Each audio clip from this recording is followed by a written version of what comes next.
Aqui está a molécula do todotransretinal, que é um aldeído, e existe uma enzima que faz a interconversão para este álcool, que é o todotransretinol, também chamado de vitamina A. Quem tem vitamina A no corpo tem também o todotransretinal devido à presença desta enzima. E esse todotransretinal é convertido em 11-cis-retinal por uma isomerase. E ele se liga na proteína opsina, mais particularmente na cadeia lateral do resíduo de lisina da proteína, formando uma base de Schiff protonada. A base de Schiff não contém o hidrogênio aqui, contém outro átomo. A protonada é que quando contém um hidrogênio. É interessante que o 11-cis-retinal é considerado universal como transdutor da luz. Todos os seres vivos que enxergam usam o 11-cis-retinal, sejam artrópodes, moluscos e vertebrados. Isso conta ponto a favor da teoria da evolução, que diz que nós temos um ancestral comum. Só queria mencionar que dar crédito à teoria da evolução, para mim, não significa não acreditar em Deus. Para mim, tudo o que acontece na natureza já é a manifestação de Deus, a força maior que nos preside os destinos. A opsina não absorve a luz visível, mas quando ligada ao 11-cis-retinal para formar a rodopsina, tem uma banda larga de absorção em 500 nanômetros, que é a região central do espectro solar. Ao absorver o fóton, passando para todo o transretinal, ocorre instabilidade na rodopsina e após uma série de mudanças conformacionais da proteína, o todo transretinal é liberado. Aqui nós temos a rodopsina que pode absorver um fóton. Após absorver o fóton, em picosegundos, a proteína sofre uma mudança conformacional e se transforma na batorhodopsina. E após nanosegundos, na lumirodopsina. E após microsegundos, na metarodopsina, que após milissegundos se transforma na metarodopsina 2, que perde o todo transretinal após segundos. E aí volta a ser opsina e ela é reconstituída se unindo ao 11-cis-retinal em minutos. É importante notar que após receber um fóton, a rodopsina fica inativa por minutos, ou seja, ela demora um tempo para se recompor, que é depois de todo esse processo, e voltar a receber outro fóton, ter a possibilidade de receber outro fóton. Isso é um dado importante para entender a nossa maior sensibilidade no escuro. O todo transretinal, conforme já mencionamos, é transformado no todo transretinol por uma enzima e aqui também o 11-cis-retinal no 11-cis-retinol. O todo transretinal é transformado em 11-cis-retinal por uma isomerase, mas ocorre um gasto de ATP. Este é um desenho esquemático do bastonete. Aqui estão as membranas contendo a rodopsina. 40% da massa da membrana é das rodopsinas, a proteína. Este é o chamado segmento externo. No segmento interno está o citoplasma com as organelas usuais, mitocôndrias, o núcleo. E aqui está o corpo sináptico, que tem conexão com células neuronais, que são as bipolares horizontais, amácrinas, ganglionares, e tudo isso leva ao nervo óptico. Logo após o segmento externo do bastonete está a camada de células epiteliais que contém o pigmento de melanina e também fornece a vitamina A. Ela absorve a luz e assim não deixa a luz ser refletida aqui, atrapalhando a imagem. os albinos sentem-se ofuscados em ambientes de muita claridade por não conterem a melanina. A pupila é escura, pois a luz que entra no olho não volta, ela é absorvida. E assim aparece, né, como escura. No caso dos albinos, a coloração da pupila é avermelhada, porque voltando à luz a gente vê o interior do olho das pessoas albinas. E assim a pupila tem uma coloração avermelhada. Isso também ocorre em fotos usando flash. Às vezes as pupilas das pessoas aparecem com a cor avermelhada pelo mesmo motivo. No escuro, a sensibilidade da visão humana aumenta cerca de 1 milhão de vezes.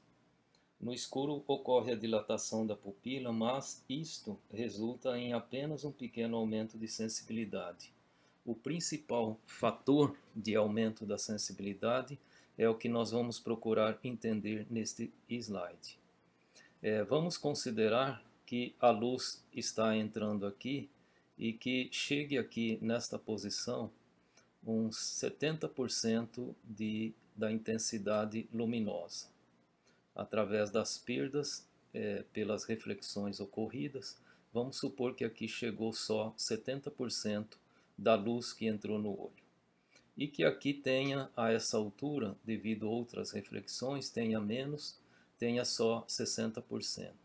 Devido às reflexões que ocorrem nas interfaces das camadas das membranas contendo a rodopsina, aqui a intensidade luminosa vai decaindo. Vamos supor que aqui nessa altura seja 10% e que aqui chegue 1% ou menos, e aqueles fótons que não foram absorvidos vão acabar sendo absorvidos aqui na camada de células epiteliais.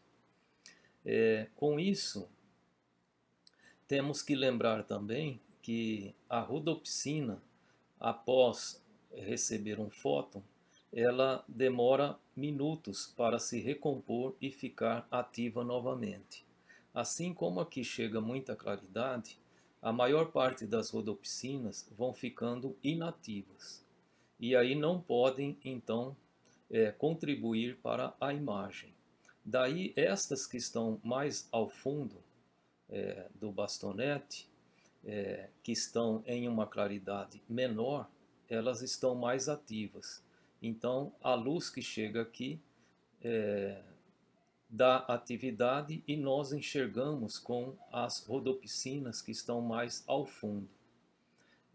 Quando entramos no ambiente escuro, aí, devido à baixa luminosidade, essas rodopsinas da frente, aqui onde chega mais luz, ficam ativas.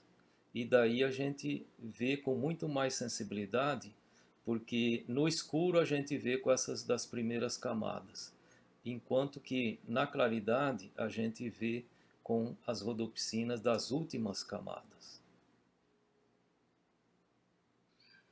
Para revisar o que eu disse, vamos ler o texto aqui. Quando a claridade é grande, as rodopsinas das primeiras camadas estão saturadas, pois o sistema precisa de um tempo para se restaurar. Assim, as rodopsinas das camadas mais internas, onde chega menos luz devido às reflexões nos discos de membranas, estão ativas e são sensibilizadas. Em baixa claridade, o sistema se recompõe, pois há menor degradação de rodopsina. E as camadas onde é mais fácil da luz chegar estão ativas.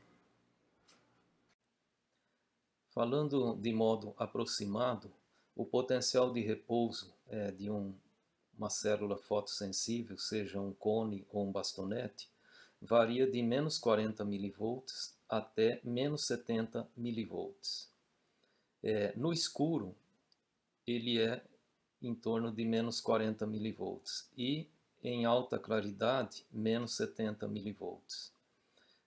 A bomba de sódio trabalha jogando o sódio para fora, mas o sódio volta através dos canais de sódio, fica voltando, porque os canais estão abertos.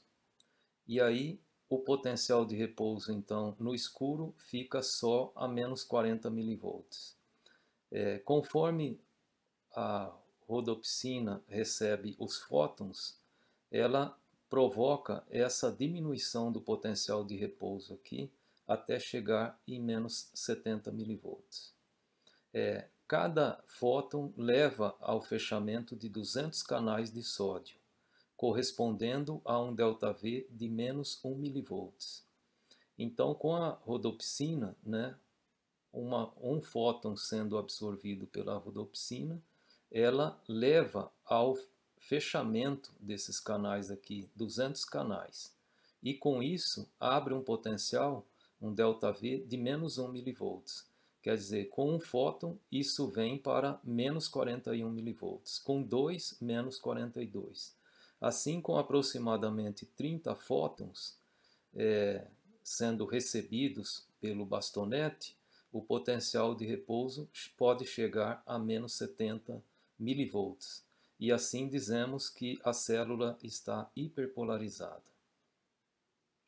A rodopsina em decomposição ativa moléculas de transducina e estas ativam muitas moléculas de fosfodiesterase que hidrolisa o GMP cíclico, monofosfato de guanosina cíclico, que mantém o canal de sódio aberto.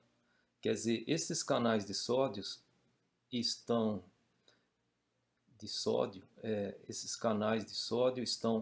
abertos porque tem o GMP cíclico aqui mantendo aberto. E aí, quando ele é hidrolisado, esse canal se fecha. E aí a membrana vai tendendo à situação hiperpolarizada.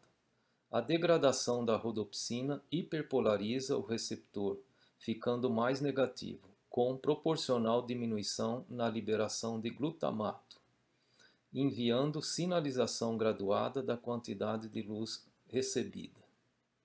Quer dizer, no escuro há uma grande liberação de glutamato.